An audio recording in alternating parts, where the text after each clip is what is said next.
ng bagyo sa amin dito. Tignan Oo, yun. Nakalakas. Ang lakas sa kidlat kanina. Tignan nyo. Malili. Ayan sa kayo. Ang lakas ng kidlat dyan sa amin. Napakita ko. Grabe, sobra na yung dinaig mo pa yung ano Mamaya mga poor guys, okay lang yan. Huwag na kayong matakot. Mamaya mga poor naman guys, patak-patak na lang siya. Patak-patak na lang mamaya.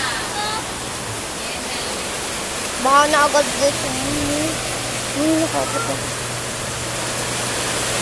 Lakas ng kidlat dito sa amin.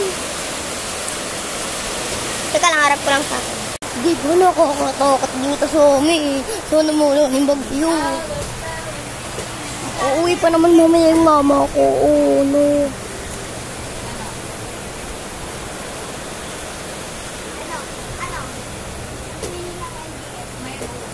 Ano? Uy!